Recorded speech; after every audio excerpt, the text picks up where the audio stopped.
Nous allons maintenant parler dans la psychoéducation, du modèle neurobiologique de Gray. Alors, la psychoéducation se fait lors de la première séance de thérapie. Je vous rappelle le protocole, 5 séances de thérapie en groupe, sans réalité virtuelle, et les 6 après, ou plus, en réalité virtuelle. Là, c'est la première séance, toute première, et au cours de la toute première séance, on fait de la psychoéducation, qui consiste à expliquer les modèles de l'anxiété, et au cours de cette dernière, donc ça c'est pour les patients qui sont phobiques ou qui ont un TOC, une phobie sociale, agoraphobie, ou un TAG, un trouble anxieux généralisé, donc un stress chronique. Voilà, donc vous devez leur faire de la psychoéducation au cours de la première séance. Il faut leur expliquer donc les modèles qui expliquent les causes et les mécanismes de l'anxiété. Parce que si votre patient comprend ce qui se passe dans son cerveau, dans sa tête, il est déjà plus serein, plus rassuré. L'ignorance conduit à la peur, mais quand on sait, on a moins peur. Donc il faut expliquer 4 modèles en fait, dans la psychoéducation, 4 modèles qui expliquent l'anxiété, les phobies, les TOC, le stress. Et on va parler de ces 4 modèles. Aujourd'hui, on va voir le premier modèle, qui est le modèle neurobiologique de Gray. Alors c'est un modèle qui s'intéresse effectivement au fonctionnement cérébral et son application dans l'anxiété, dans les phobies, dans les TOC. Alors, très important, je le redirai certainement, ou j'ai peut-être déjà dit, mais quand on fait de la thérapie de groupe, il faut vraiment que ce soit un dialogue. C'est-à-dire, ne cherchez pas à prendre la position du professeur qui va dispenser son cours magistral. Il faut vraiment qu'il y ait un dialogue, que vous essayiez de placer des questions vers les patients, qui sont donc en groupe, de temps en temps. Donc, pour expliquer ce modèle, alors déjà on va le regarder, donc regardez le modèle un petit peu quelques secondes. Voilà, donc maintenant que vous l'avez vu la première case, celle qui est sur la gauche, c'est la case situation. Bon, donc ne démarrez pas en disant voilà, la situation c'est ça, ça, ça. Tournez-vous vers vos patients et dites-leur, donnez-moi s'il vous plaît une situation qui vous fait peur. Et alors il y en a qui vont vous dire, moi c'est quand je fais une randonnée près du vide, moi c'est quand je vois un chien dans la rue, moi c'est quand je rentre dans l'ascenseur, moi c'est quand je suis sur l'autoroute, moi c'est quand je vois des couteaux, moi c'est quand je vois du sang, moi c'est quand je vois de la saleté. Voilà, donc voilà, comme ça ils vous répondent, il y a un dialogue, vous avez posé une question, d'accord, très bien, très bien, très bien. Et vous dites alors, et vous dites au patient, alors quand vous êtes dans cette situation, le chien, la hauteur, le métro, l'enfermement, l'ascenseur, l'avion, etc., et aussi la saleté, voilà. Donc quand vous êtes dans ces situations que vous considérez comme menaçantes, eh bien vous allez faire une évaluation primaire de la situation. C'est-à-dire vous allez évaluer la situation. Là encore, posez-leur la question. Rappelez-vous le dialogue. Donc, quand vous êtes dans l'avion, quand vous êtes dans l'ascenseur, quand vous êtes face au chien, quand vous êtes face à la saleté, qu'est-ce que vous évaluez? C'est-à-dire, à quoi faites-vous attention? Et les patients vont vous répondre. Ah oui, alors moi je fais attention à la grille d'aération là dans l'ascenseur. Ou là, moi dans l'avion, je fais attention aux sorties. Et puis un peu à l'expression des passagers, de l'hôtesse surtout, l'hôtesse. D'autres vont vous dire, moi je regarde si le chien il est en laisse, je regarde aussi son comportement et sa distance.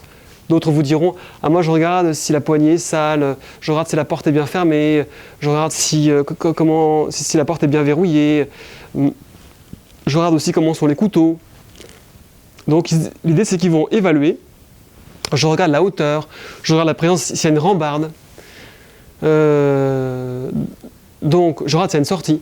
Donc l'idée c'est que les patients vont évaluer, vont en fait prêter attention à tous ces éléments en fait qui sont dans la situation et qui sont en lien en général avec le danger ou la menace ou l'évitement. En tous les cas, ils vont faire une évaluation primaire et elle est rendue possible par une entité qui s'appelle le BIS pour Behavioral Inhibition System, le système d'inhibition comportementale. Dites bien à vos patients que c'est ce système dans leur cerveau qui va provoquer l'anxiété, c'est-à-dire une vigilance, donc une augmentation de la vigilance, donc anxiété, augmentation de la vigilance, ils sont très vigilants au volant, dans l'ascenseur, dans le métro, face au chien, face à la saleté, ils sont très vigilants. Et il va provoquer, le BIS dont on a parlé, cette entité fonctionnelle du cerveau va provoquer la sécrétion d'adrénaline au niveau des médullosurrénales. Les médullosurrénales sont des glandes qui sont au-dessus des reins et qui sécrètent l'adrénaline. Donc, ils vont provoquer la sécrétion d'adrénaline par les médullosurrénales.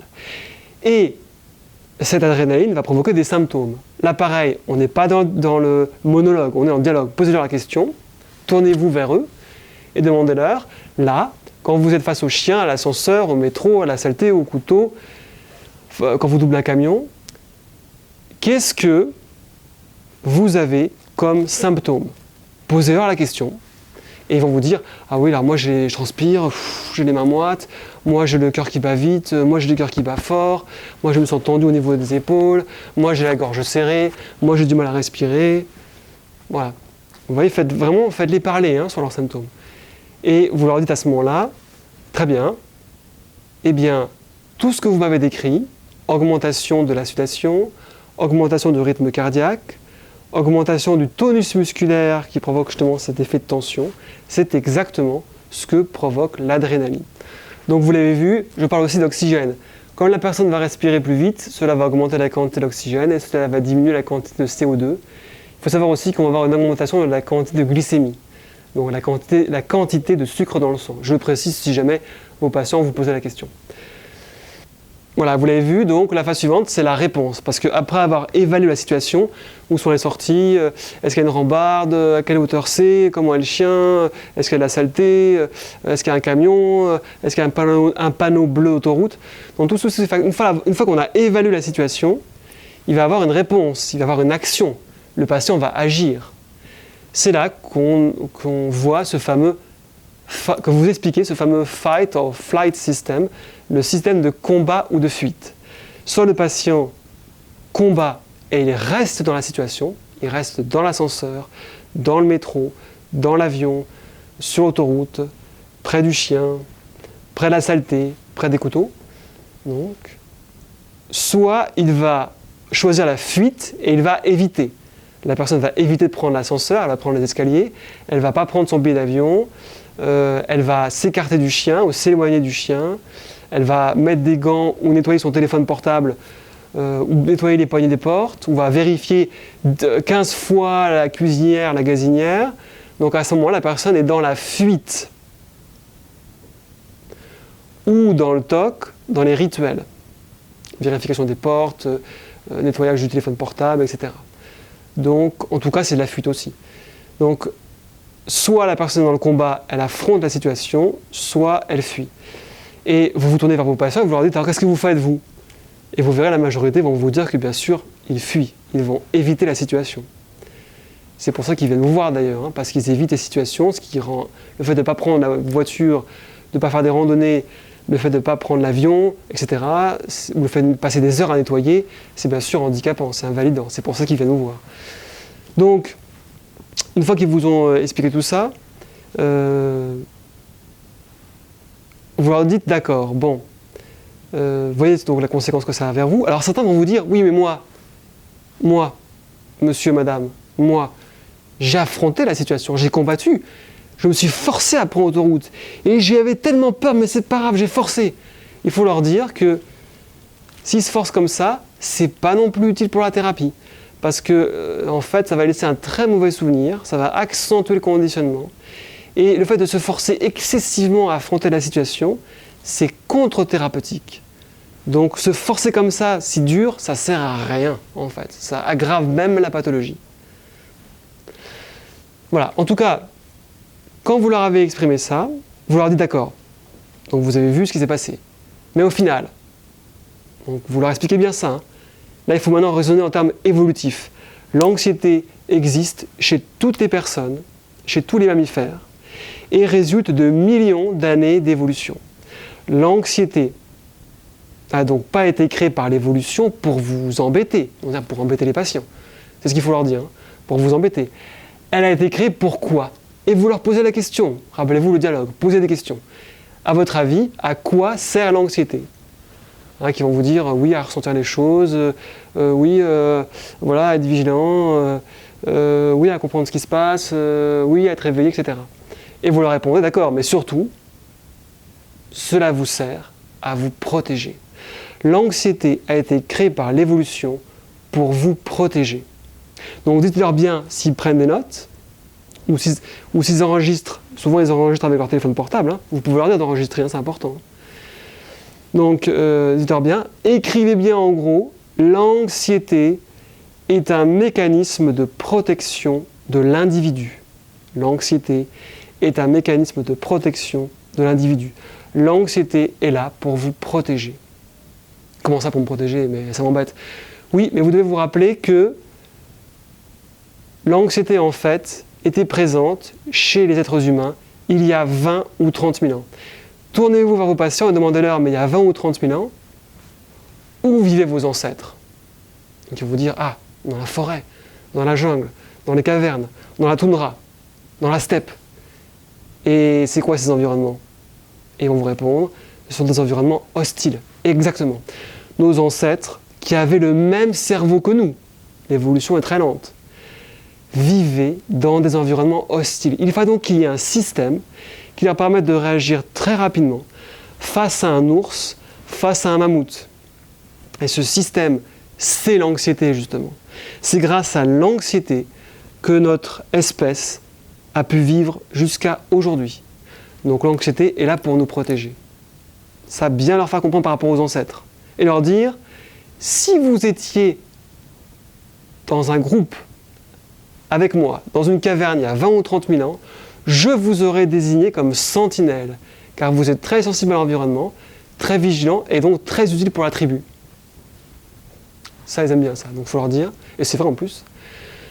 Voilà. Ensuite, ils vont dire, oui, mais d'accord, mais ça m'embête là, je transpire, ça m'handicape, ça m'aide pas du tout, ça ne me protège pas là, votre anxiété. À ce moment-là, vous leur dites, d'accord, mais les symptômes que vous ressentez, même principe, la question. Quand vous transpirez, quand votre cœur bat vite, c'est pas fait pour vous embêter. La biologie n'a pas été créée pour vous embêter. À quoi sert-elle? Et ils vont donc, par exemple, à quoi sert le fait que vous transpirez? Donc ils vont vous dire, ah oui, c'est pour les toxines. Non, pas du tout. Voilà. Et vous leur dites, ça sert à refroidir le corps. La transpiration sert à refroidir le corps, car nous sommes tous des êtres, enfin je veux dire, les êtres humains sont des êtres, question de biologie 6e du collège,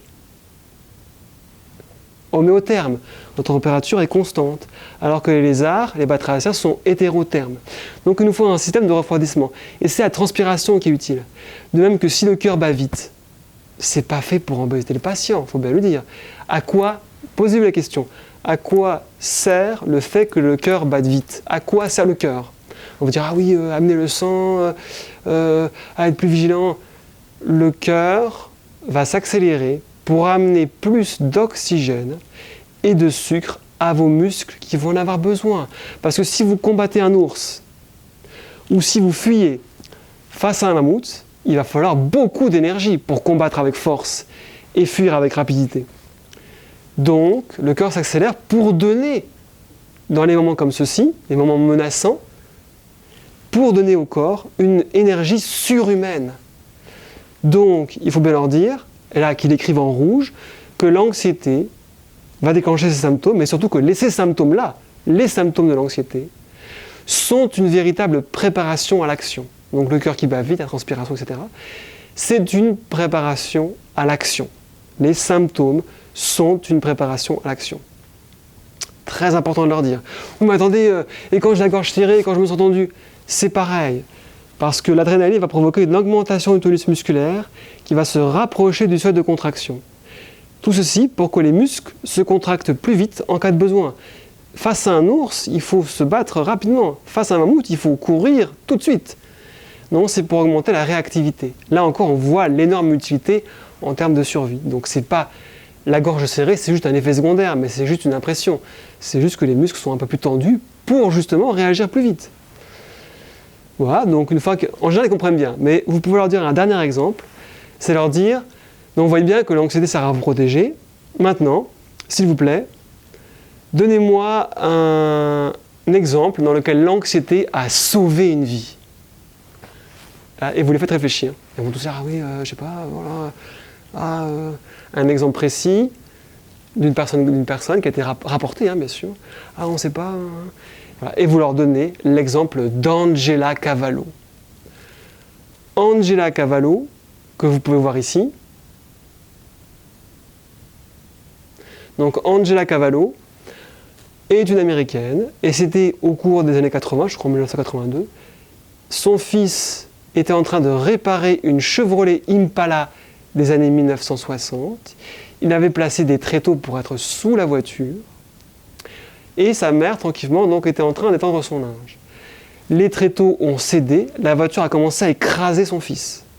Donc la mère, eh bien, elle a vu la situation, évaluation primaire, cœur qui bat vite, transpiration, et ensuite, donc, l'action, donc la réponse, le combat.